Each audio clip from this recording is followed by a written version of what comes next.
The first thing I noticed when I opened the front door was the silence. Not the normal quiet of an empty house. This was the kind of silence that feels wrong, like the air has been holding its breath for hours. My cheeks went numb the second I stepped inside. The heat was off, not turned down, off. Thanksgiving was supposed to smell like warm food and cinnamon and old furniture. Instead, it smelled like cold drywall and dust, like somebody had unplugged life and left the cord dangling. My suitcase rolled over something on the entry tile. A folded note. I recognized my mother's handwriting immediately. Tight, neat, certain. Like her words were laws. We're in Cancun. You handle grandma. No greeting. No explanation. No happy Thanksgiving. Just an assignment. My fingers tightened around the paper until the edges bent. My throat went tight, but I didn't make a sound. I read it again, slower, because sometimes my brain tries to soften things on the first pass. You handle grandma. Like grandma was a package, like she was a chore. I set my suitcase down and walked toward the living room. My boots squeaked on the hardwood because the floors were that cold. Every step felt too loud, like the house was amplifying my presence. Grandma, I called. Nothing. I tried again, louder. Grandma, it's me. Still nothing. My stomach tightened into that sick, familiar feeling, the one that shows up right before your mind catches up to what your body already knows. Then I saw her. She was on the floor near the couch, half curled like she'd tried to get up and couldn't. Her nightgown was twisted. One slipper was missing. Her hair was flattened on one side, like she'd been there long enough for gravity to make decisions. Her skin looked gray in the dim light. Not pale, gray. My brain went cold and clear. I dropped to my knees beside her. Grandma, hey, look at me. Her eyelids fluttered. Her lips moved, but no sound came out at first. Her hand, thin, trembling, found my wrist and clamped down with surprising strength. I glanced around, scanning the room like I could find an answer stuck to the walls. The space heater that usually sat by her recliner wasn't there.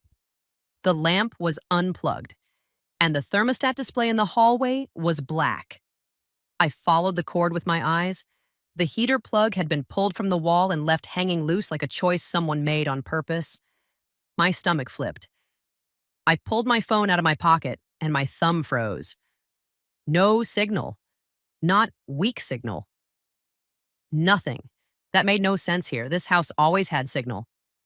Then I realized what else was missing. The landline phone on the side table was gone. Not knocked over, not off the hook. Gone. The spot where it should have been was clean, like someone lifted it carefully and carried it away. My mouth went dry. I looked at Grandma again. Her eyes were open now, barely, but they found mine. Call, she whispered. I'm calling, I said. And even as I said it, I was already moving. I ran to the kitchen window, pressed my phone to the glass, lifted it higher, lower, higher again, like signal was something you could hunt. One bar flickered in and out like a dying heartbeat. I didn't waste time bargaining with it. I hit 911 the second the bar stayed long enough. It rang once, then connected. 911, what's your emergency? My grandmother is on the floor, I said, voice controlled and tight. She's cold, she's not okay. I need an ambulance, the house has no heat. Is she breathing? Yes, I said, but she's weak. Any bleeding? No. What's the address? I gave it. I gave my name.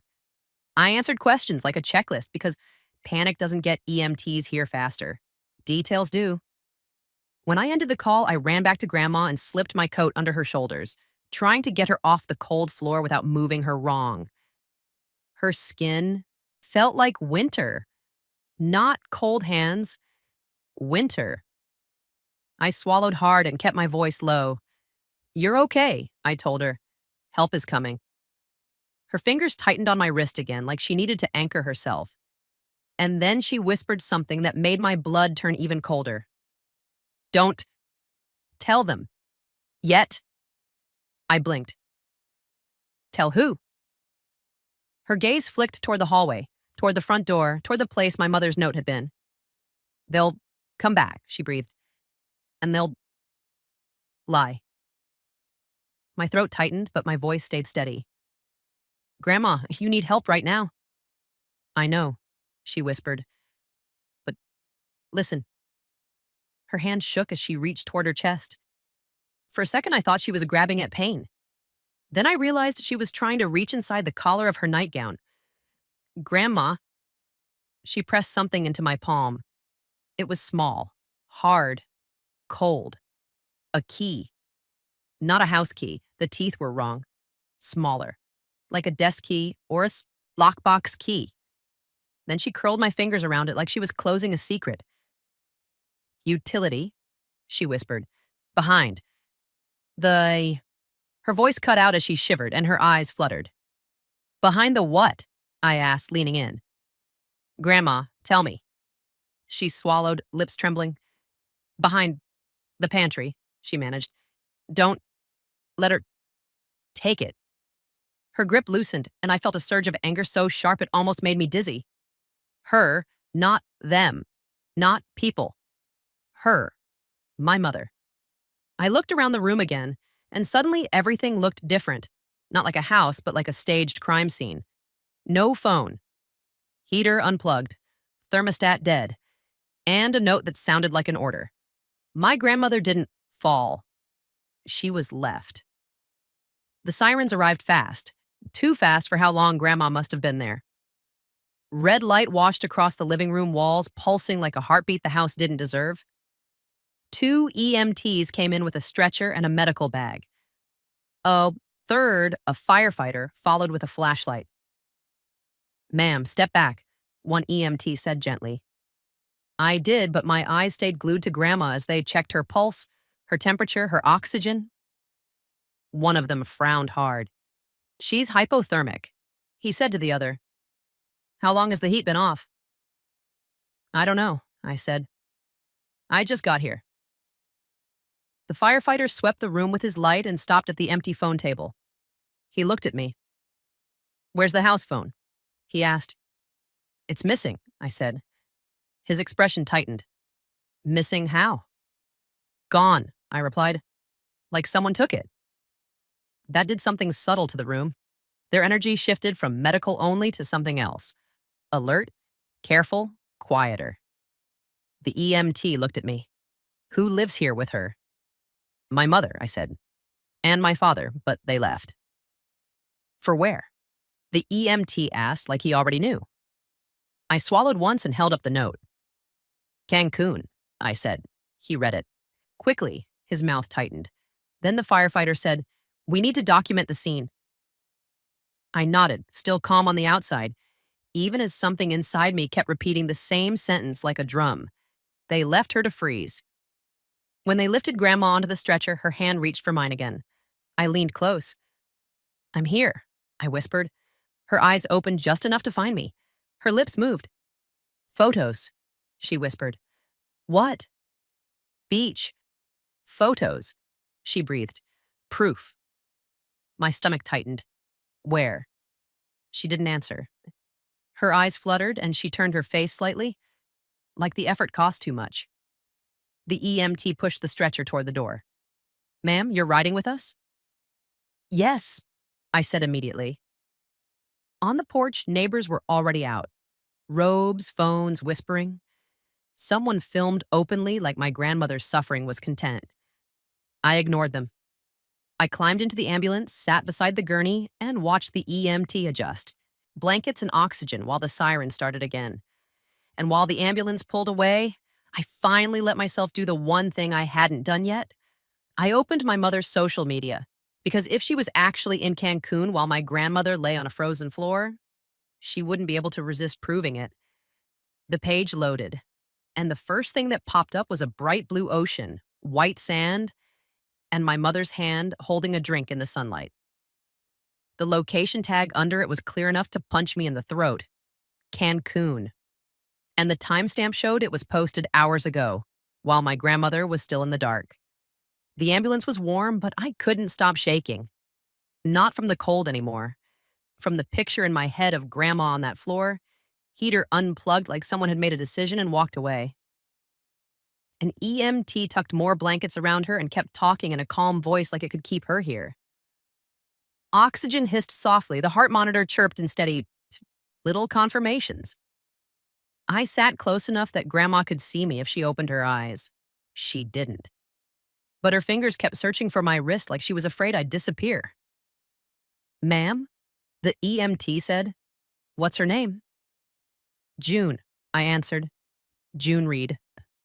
"And yours?" "Tessa Reed," I said. "Relationship?" "My grandmother." He nodded, then lowered his voice. "How long was she on the floor?" I didn't guess. I didn't soften it. "I don't know," I said, but the house was freezing, the heat was off, and the phone was gone. That got his attention. He leaned toward his partner. "Missing phone," he murmured. "Possible neglect." I stared straight ahead and opened my mother's social media again. Thumb steady, even though my stomach felt like a clenched fist. The ocean photo loaded fully this time. My mother's hand holding a bright drink.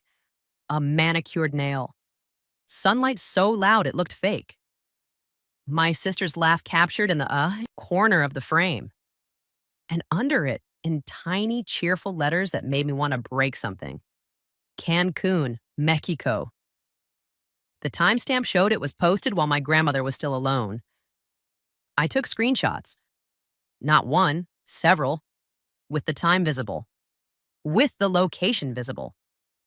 I opened the comments and captured those too because people were congratulating her like she was on a honeymoon, not abandoning an old woman in the dark.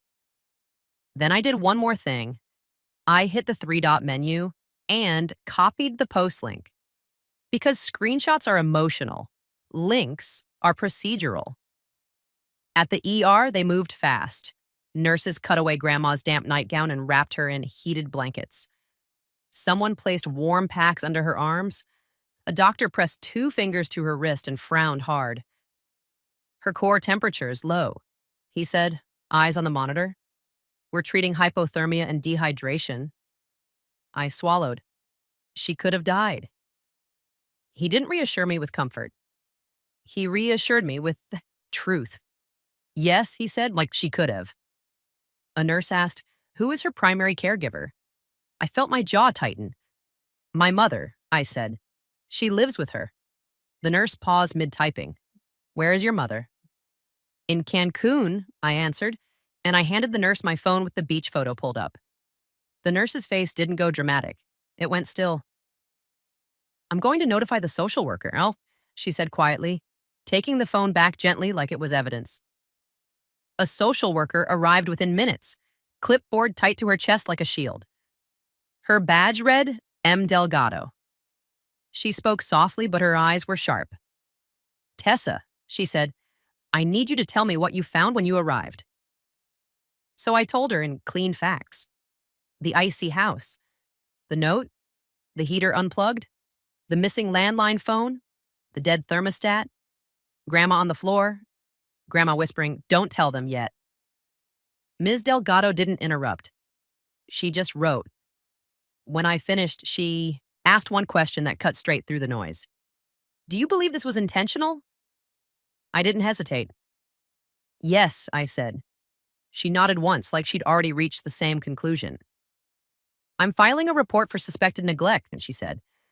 "Adult Protective Services will be involved. The hospital will document her condition. The police may also respond." Good, because my mother's favorite trick is making everything sound like a misunderstanding. A hypothermia chart isn't a misunderstanding. A missing phone isn't a misunderstanding. A beach photo timestamp isn't a misunderstanding. A uniformed officer arrived while Grandma was still being stabilized. He introduced himself as Officer Lewis and asked to speak with me in the hallway. "What happened?" he said. I gave him the same facts. Then I showed him the note. He read it once, then again, his mouth tightening. "They left an elderly woman alone with no heat," he said quietly. "And took the phone," I added. "It wasn't there." He looked at me. "Do you have any reason to think someone entered the house?" I remembered Grandma's grip on my wrist, her warning. "They live there," I said. But yes, I think they staged it. Lewis nodded slowly.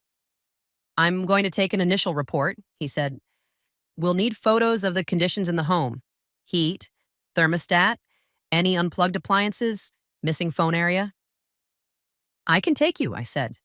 He studied my face like he was measuring whether I'd collapse. Then he said, do not contact them yet. I felt the corners of my mouth tighten, not into a smile, into agreement. I wasn't going to, I said.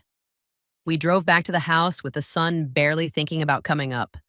The street looked normal again, no sirens now, but the cold inside hit me the moment I opened the door, like the house was still accusing whoever left it that way. Officer Lewis stepped in, flashlight sweeping. Thermostat, he said. I led him to the hallway. The screen was still dead. Lewis lifted the casing carefully and frowned.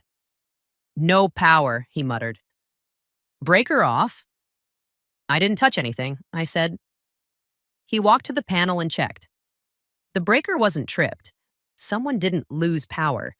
Someone turned the heat off at the source and left the house to freeze. Lewis photographed the thermostat, then the heater cord hanging loose near Grandma's chair. He photographed the empty spot where the landline should have been. Phone missing, he said, voice tightening. That matters. I nodded, then remembered the key in my pocket. The cold metal pressing against my skin like a reminder. Grandma told me something, I said. Before the EMTs took her. Lewis looked at me. What? She said behind the pantry, I replied. And she pressed this into my hand. I opened my palm. Lewis stared at the small key. What's it for? I don't know, I said, but she told me not to let my mother take it. We walked to the pantry together. It was a narrow door beside the kitchen, full of canned food and old cookbooks. I pulled everything out fast but carefully, because if Grandpa taught Grandma anything, it was to hide things where people don't look twice. Behind the bottom shelf, my fingers found a seam in the drywall. A loose panel.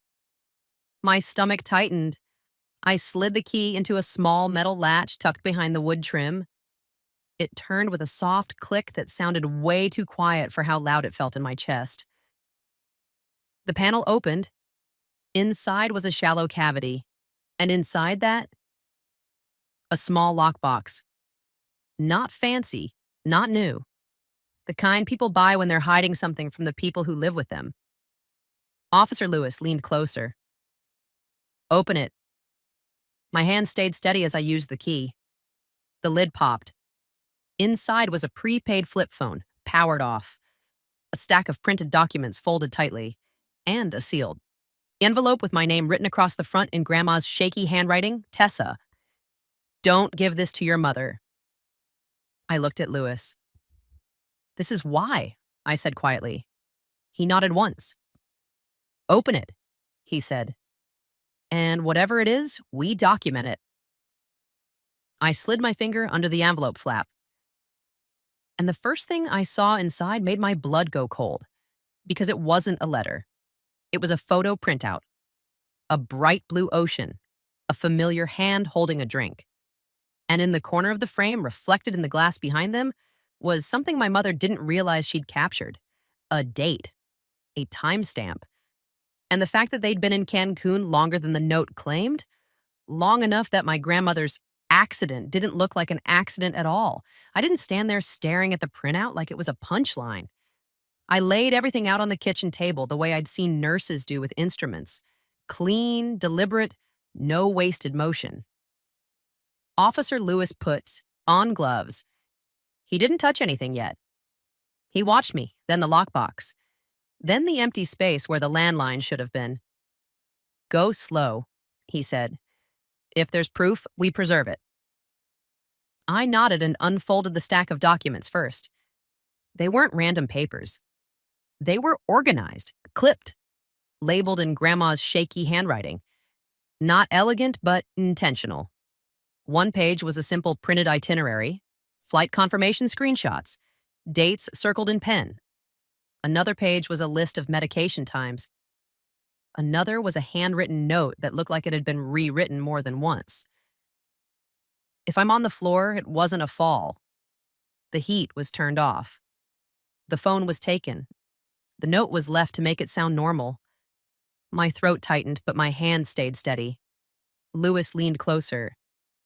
"She wrote that before today," he said. "Yes," I whispered, which meant Grandma wasn't surprised by being abandoned. She expected it. I picked up the prepaid flip phone next. It felt too light to hold something heavy, but I could already tell it did. There was a strip of tape on the back with 2 words written in ink. Video proof. Lewis nodded once. "Power it on." I flipped it open and held the power button. The screen lit up weakly, like it hadn't been used in days. A low battery icon blinked in the corner. No signal bars. Of course, if the house phone was gone and the cell signal was spotty, Grandma's backup had been turned into a brick too. But it didn't need signal to do what it had already done. I tapped into the gallery. There was one video. One. Dated 2 days ago.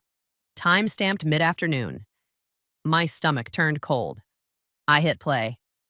The footage was grainy, shot from a low angle like the phone had been propped behind something. The kitchen came into view, my mother moving through it like she owned every molecule. My father's voice drifted in from off camera. "Just leave it," he said. My mother scoffed. "If we leave it, she'll call," she snapped. Then she stepped into frame, bent down, and unplugged the space heater cord from the wall near Grandma's chair. She didn't fumble. She didn't hesitate. She did it like flipping a switch. Then she walked to the side table and lifted the landline phone off its base. My throat went tight. She turned it over, unplugged it, and held it for a second like she was deciding whether to feel guilty. She didn't. She tucked it under her arm and said, clear as day, "She can't call anyone if she can't reach anyone." My father muttered, "Elaine." My mother cut him off. "We'll be back in a few days. Tessa will handle it. She always does." Then she leaned down toward the camera, not because she knew it was there, because she was speaking toward the living room where Grandma must have been. "And you," she said, voice suddenly sweet and sharp at the same time, "you stay in your chair and you don't start anything while we're gone." She straightened, grabbed the notepad from the counter, and scribbled on it quickly, her hand moving in that tight, neat handwriting I'd seen on the entry note. Then she slapped the note on the counter and walked out of frame with the phone. The video ended with the kitchen light flicking off. I stared at the blank screen for a long moment, my pulse steady and heavy. Lewis exhaled slowly through his nose. "That's intentional," he said. I didn't answer because there was nothing to add. He took the phone gently from my hands and held it like evidence now. "This is elder abuse," he said. "Criminal neglect at minimum. And removing the phone is isolation. That matters." My mouth was dry. "She left her on purpose," I said. Lewis nodded once. "And she documented it for you with that note," he replied, glancing at the Cancun printout still on the table. "Now we document it for court." He pulled out an evidence bag and slid the flip phone inside, sealing it carefully. Then he pointed at the printed beach photo and the screenshot pages. "These too," he said. "We'll take originals if possible. If not, we photograph, preserve, and subpoena platform data later." I held up my phone. "I have screenshots with timestamps," I said. "And the link." "Good," he replied. "That's corroboration." He photographed the kitchen, the pantry panel, the empty landline spot, the unplugged heater cord. He photographed the note on the entry tile where I'd found it. He photographed the thermostat display dead in the hallway. Then he stepped back and looked at me, eyes sharp. "Where's your mother right now?" he asked. "In Cancun," I said. "According to her." Lewis didn't soften it. "We're going to verify," he said, "and we're going to locate her." I felt my stomach tighten. "They'll come back," I said quietly. Lewis nodded. "Then we decide what they come back to," he replied. He made a call from his radio, low and quick. I caught phrases: suspected elder neglect, video evidence, family caregivers left state, removal of phone, hypothermia at ER. Then he asked me for Grandma's full name and date of birth. I gave it. He asked for my mother's name and date of birth. I gave it too, and my jaw tightened as I said it, because saying her name in that context felt like cutting a cord. Do you have a copy of any caregiving arrangement? He asked. I looked at the papers again and found another page. One I hadn't noticed because it was folded into a smaller square. A power bill history. Not the full account, just printed summaries. The last 2 weeks were circled, and Grandma had written one line beside them: heat usage dropped to 0. Lewis stared at it. Utility logs, he said. That's proof of time. Then he found one more sheet, an email printout from a home health agency, dated weeks ago. It said services were canceled at caregiver request. My mother's request. Lewis's mouth tightened. She cut off outside oversight, he said. I swallowed. Grandma tried to prepare, I said, voice tight. She did, he replied, and she saved you. A text buzzed on my phone, then another. Then my screen lit up with my mother's name. Elaine. I didn't answer. I didn't move. Lewis watched the screen, then looked at me. Put it on speaker, he said. Don't say anything beyond identifying yourself. Let her talk. My throat tightened. I hit answer and set it to speaker. My mother's voice came through bright and sharp, like she was annoyed I'd made her wait. Tessa, she snapped. Why are you calling ambulances? What are you doing? I kept my voice flat. Grandma needed help, I said. My mother exhaled dramatically, like I'd inconvenienced her. She fell, she said quickly. That's what she does. She refuses to use her walker. Don't turn this into a big thing. Lewis's eyes narrowed slightly. I kept my tone controlled. The heat was off, I said. A beat of silence. Then my mother's voice changed. Only slightly, but enough. We turned it down, she said. It's expensive, you know that. Lewis's gaze flicked to the circled utility sheet on the table. I didn't argue with her. I didn't accuse. I gave her rope. And the phone? I said calmly. Why was the phone gone? My mother laughed once, too sharp to be natural. What phone? Tessa, stop. You're always so dramatic. Lewis leaned in slightly and mouthed, Ask where she is. I did. Where are you right now? I asked. My mother didn't hesitate. At the beach, she said. Trying to have one peaceful trip before your grandfather's mess gets sorted. My stomach turned cold. Grandpa's mess. Lewis held up one finger, signaling me to stop talking. My mother kept going, steamrolling like she always did when she sensed she could. Handle your grandmother, she said. That's what family does. Don't involve strangers. And do you hear me? Do not tell anyone at probate anything about this. There it was. Not worry. Not confusion. Instruction. Control. Lewis's face went still. He pressed the record function on his body mic. My mother's voice continued, irritated now. If you embarrass me, I swear. Lewis reached over and ended the call. I stared at him, breath tight. He didn't apologize. He didn't explain softly. He said it clean. She just told you not to report elder neglect before probate, he said. That's consciousness of guilt. My throat tightened. What happens now? I asked. Lewis looked at the evidence bag with the phone inside, then at the documents, then at me. Now, he said, we coordinate with APS and detectives. We verify their travel. We notify the probate court through your attorney that an elder neglect investigation is active. And when your mother comes back from Cancun, he paused and his voice dropped into something final. She doesn't come back to a family conversation. She comes back to charges. My stomach clenched hard, not from fear, from the sudden, clear certainty that my mother's favorite tactic was about to fail.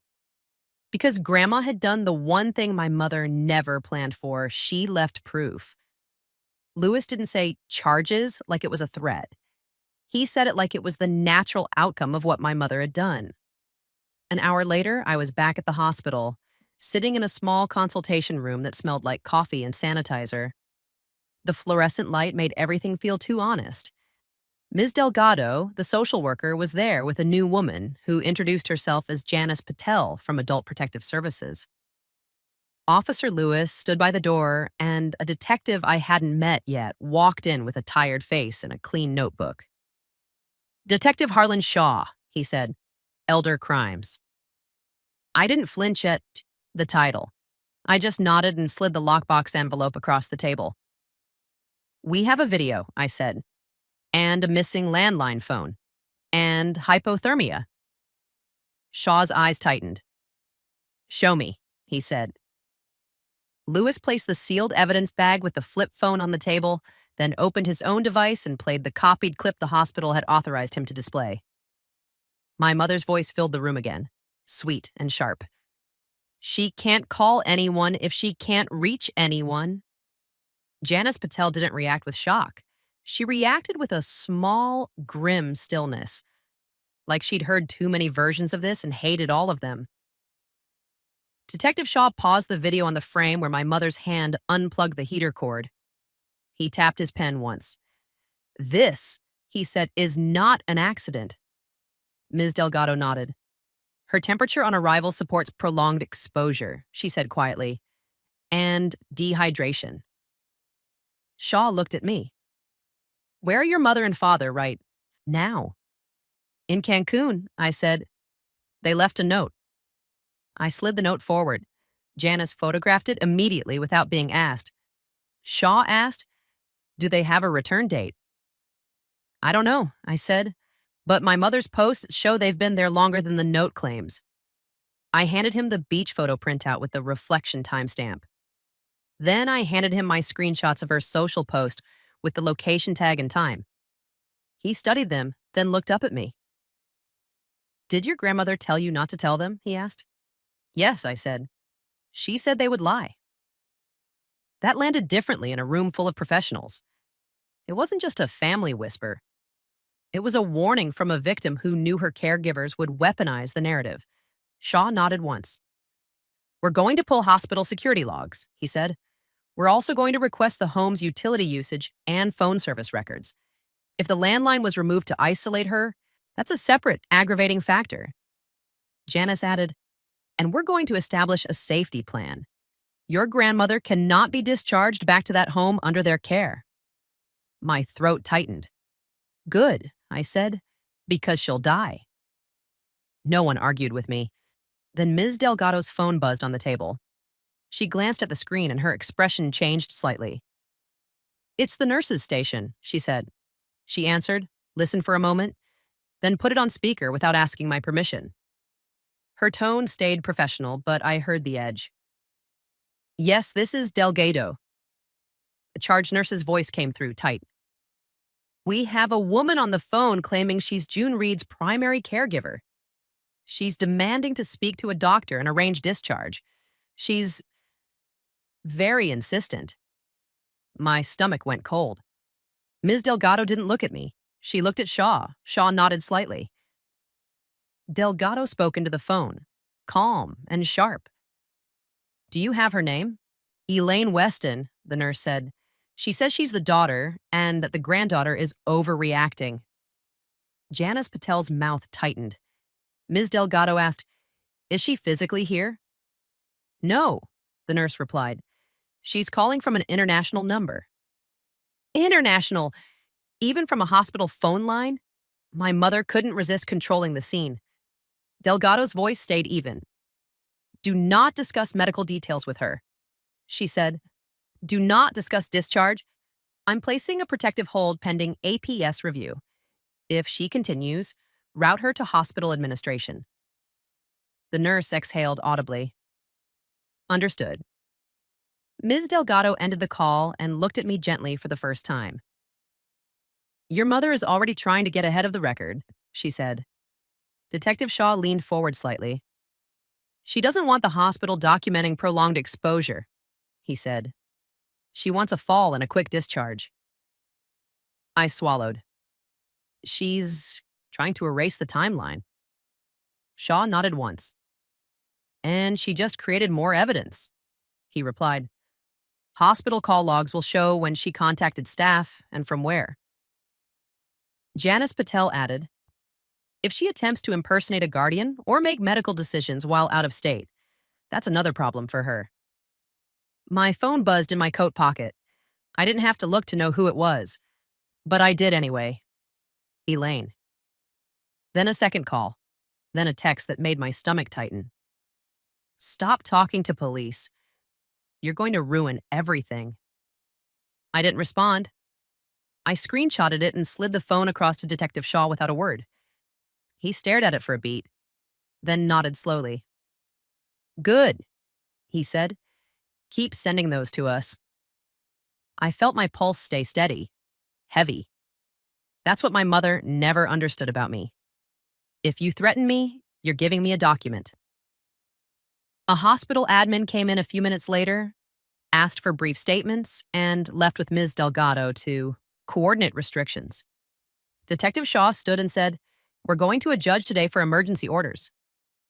Orders for what? I asked. Protective orders around your grandmother's care.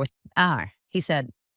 And to seize any property they removed, like the landline, if we can establish it was taken to isolate her. Lewis added quietly, they think they're controlling the story from a beach. Janice Patel looked at me. Do you have an attorney? She asked. I have one for Grandpa's probate, I said. What's their name? She asked. Dahlia Klein, I replied. Janice nodded. Call her, she said.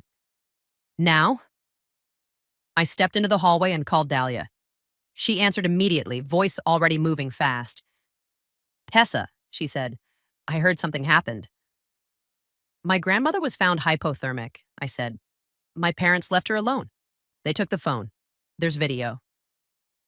There was a short silence, just enough for Dahlia to shift gears into pure law. Okay, she said. Listen to me carefully. Your mother filed something.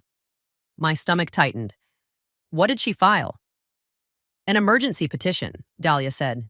She's asking the probate court to appoint her temporary administrator and to remove you as personal representative candidate on fitness grounds. I leaned my shoulder against the hospital wall, eyes closing for half a second. Based on what?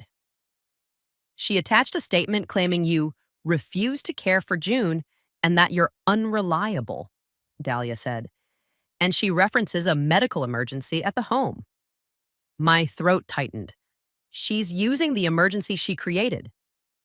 Yes, Dahlia said, voice flat with disgust. And she filed it last night. Last night, I repeated. Dahlia's voice sharpened. Before you even arrived, she said, which means she anticipated this becoming a problem and wanted the filing timestamp first. My hands went cold. What do we do? Dahlia didn't hesitate. We crush it with evidence, she said. I want the police report number. I want the hospital's preliminary findings. I want the social worker's whole documentation. And I want the screenshots of her posts in Cancun with timestamps. You'll have them, I said. And Tessa, Dahlia added, probate court is not going to enjoy being played with emergency services and elder neglect, but you need to be there when the judge reads it. I'll be there, Star, I said. Good, she replied. Hearing is tomorrow morning, first thing. Tomorrow morning. My mother timed it so that while June lay in a hospital bed, she could walk into court with a clean outfit and a dirty story. I ended the call and went back into the consultation room. Shaw was already standing, ready to move. She filed an emergency petition, I said. Probate. She's trying to take control of Grandpa's estate using this. Shaw's eyes narrowed. We'll send an investigative letter to the court, Massa, he said. Active elder neglect case. Evidence preserved. Caller contact logs. Janice Patel nodded. And we'll provide APS documentation, she said. No discharge to caregiver. Lewis looked at me. Your mother thought she could freeze an old woman and warm her hands on the inheritance, he said quietly. My jaw tightened. She won't, I replied. That night, I didn't go home. I stayed at the hospital, sitting in a vinyl chair beside June's bed while the machines beeped and the heater hummed softly above the door like a promise the house never kept. Grandma opened her eyes once around midnight. Her gaze found me. Her hand reached out and I took it. You did good, she whispered. I swallowed hard. You saved yourself, I said. She squeezed my fingers weakly. She'll come, she breathed. And she'll smile. My throat tightened. Let her, I said. The next morning, I walked it into probate court with Dahlia at my side and a folder thick enough to feel like armor. Hospital preliminary notes, APS hold paperwork, the police report number, the heater unplugging video stills, the missing phone documentation, and screenshots of my mother's beach photos in Cancun with timestamps. Across the hallway, Elaine Weston stood by the courtroom doors in a crisp coat like she hadn't left an elderly woman to freeze. My father, Ray, was beside her, jaw clenched, eyes avoiding mine. Elaine's lips curved into a small, confident smile, like she thought she'd already won. And then the bailiff opened our file, scanned the first attachment, and his expression changed as he read the heading out loud. Criminal investigation, suspected elder neglect and isolation. The courtroom doors opened, and the smell hit me first. Old paper, floor polish, and the kind of tension families drag in with them like luggage. Elaine Weston walked in ahead of us like she was arriving to collect something she'd already labeled as hers. Her attorney carried a clean stack of filings. My father kept his eyes on the carpet. Dahlia didn't waste time with greetings. She guided me to counsel table, laid our folder down, and slid copies toward the clerk like she was feeding the court the truth one page at a time. When Judge Halverson took the bench, my mother's attorney stood before anyone even finished sitting. Your Honor, he began, smooth and urgent. We filed an emergency petition last night. The judge raised a hand. I saw it, he said, then glanced down at the file the bailiff had opened. And I also see an attachment I did not expect. The bailiff cleared his throat and read the heading again, slower this time, as if he wanted everyone to understand it. Criminal investigation, suspected elder neglect and isolation. My mother's smile faltered, just a hair. Her attorney tried to recover air. Your Honor, this is precisely why my client is concerned about the granddaughter's reliability. Dahlia stood without drama. Your Honor, the hospital placed a protective hold. Adult Protective Services is involved. Police documented the home conditions. And we have video evidence showing Miss Weston unplugging the heater and removing the house phone before leaving the state. The judge's gaze sharpened. Video evidence, he repeated. Yes, Dahlia said, and nodded once toward the clerk. Filed under seal with chain of custody documentation. My mother's attorney blinked, then forced a laugh that didn't reach his eyes. This is being exaggerated. Older people fall, homes get cold. My client went on a trip. The judge cut him off with a single sentence. Counsel, if your client went on a trip, why did she leave a note instructing someone else to handle the vulnerable adult? He looked down at the note Dahlia had submitted. Then he read it out loud. We're in Cancun. You handle Grandma. Silence spread through the room like a stain. The judge looked up at Elaine. Ms. Weston, he said, did you leave this note? Elaine's chin lifted. Yes, she said, voice tight. Because my daughter is dramatic, and she loves to create scenes. My mother is stubborn. We were coming back. Dahlia's tone stayed flat. Your Honor, the house thermostat was shut off. The space heater was unplugged. The landline was removed, and the victim presented with hypothermia and dehydration. The judge's eyes narrowed. Landline removed, he repeated. Dahlia nodded. The police documented the missing phone location. And in the video, Ms. Weston states, quote, she can't call anyone if she can't reach anyone. Elaine's face changed fast. Outrage first, then something closer to fear. That's not what I meant, she snapped. The judge's voice stayed calm. Then we'll hear what you meant, he said. He nodded toward the bailiff. Play the clip. The video audio filled the courtroom, tinny but unmistakable. My mother's voice, the heater cord, the phone being unplugged, the sentence that made the room go colder than my grandmother's living room ever did. She can't call anyone if she can't reach anyone. My father's voice in the background, weak. Elaine. Then my mother again, dismissive. We'll be back in a few days. Tessa will handle it. The bailiff stopped the recording. No one moved, not even my mother's attorney. Judge Halverson leaned forward slightly, like he was looking at my mother for the first time without her mask. Ms. Weston, he said, this is not a probate strategy. This is potential elder abuse. Elaine's attorney stood abruptly. Your Honor, we object. This is not the proper venue. The judge raised his hand again. Sit, he ordered. The attorney sat, jaw clenched. The judge turned to Dahlia. Relief requested, he said.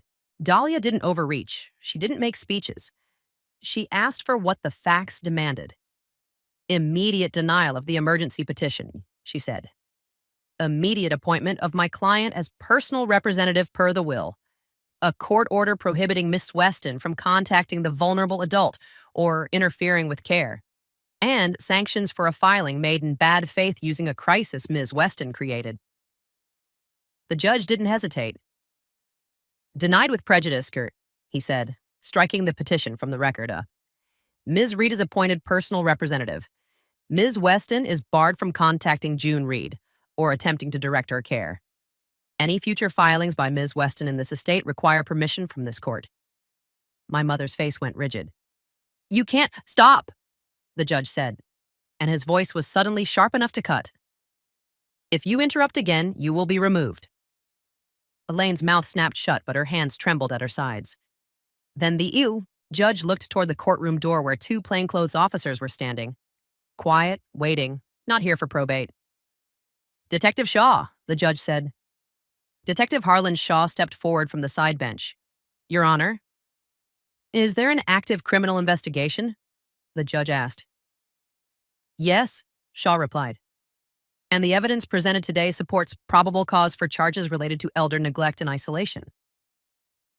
The judge nodded once. Then I am making a referral on the record, he said, and I am ordering certified copies of these filings and exhibits to be transmitted to the district attorney's office. Elaine's attorney swallowed hard. Your Honor. The judge didn't look at him. Counsel, you may advise your client to stop speaking. My mother stood up anyway, unable to help herself. This is my inheritance. She spat, voice rising. She's stealing it from me. She always. Bailiff, the judge said without emotion, remove her. The bailiff stepped in. Elaine tried to pull back like she was offended by reality touching her. And then Detective Shaw did something that changed the air completely. Elaine Weston, he said, calm and loud enough for the room. You are under arrest. My mother froze. For a second, she looked genuinely confused, like consequences were something that happened to other people. For what? She hissed. Felony elder neglect, Shaw said. Isolation of a vulnerable adult. Tampering with a communication device. And witness intimidation based on your phone calls to hospital staff. Her attorney's face went pale. My father finally looked up, eyes wet and empty. My mother's voice cracked into something ugly. You can't arrest me in court. Shaw didn't argue. We can arrest you anywhere, he replied. Turn around. As they cuffed her, she twisted her head toward me like she expected me to break. To beg, to fix it. I didn't. I sat perfectly still. Because my grandmother's hand on my wrist wasn't a plea for forgiveness, it was a handoff. Finish it. Elaine was escorted out through the side door. Not for drama, for control, for procedure. The judge turned back to the file like my mother's shouting was just weather that had passed. "Ms. Reed," he said to me, "I'm sorry this is how your holiday began." I swallowed. "It won't end that way," I said quietly. He nodded once, then signed the letters that gave me authority over Grandpa's estate and immediate access to secure accounts, lock down property, and prevent interference.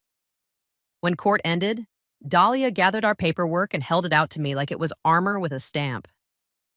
"Now," she said softly, "no one can handle you." Back at the hospital, June's color had returned to her cheeks.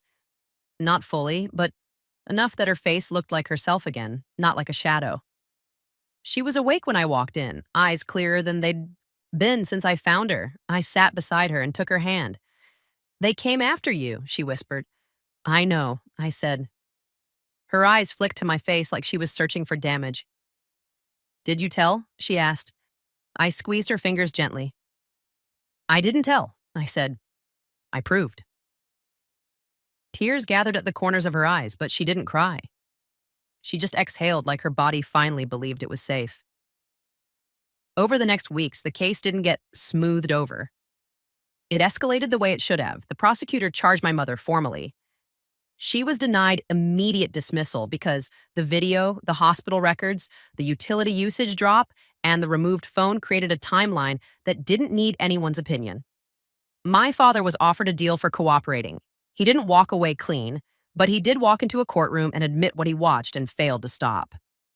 The no contact order became permanent, and Grandma's discharge plan went through APS. She moved into a warm, monitored, assisted living facility where no one could unplug her safety with a smile.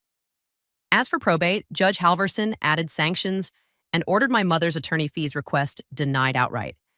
The estate was secured. Grandpa's wishes were honored.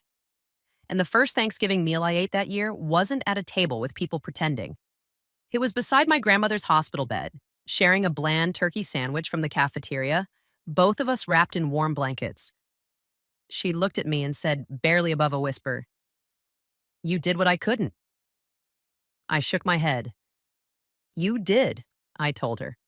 "You left me the key." A month later, June was stronger. The assisted living staff knew her medication schedule better than my mother ever did, and the fear in her eyes finally started to fade.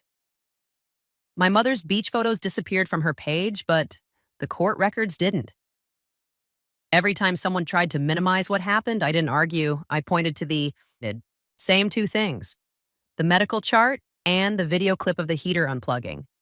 Some stories don't need narration when the evidence speaks.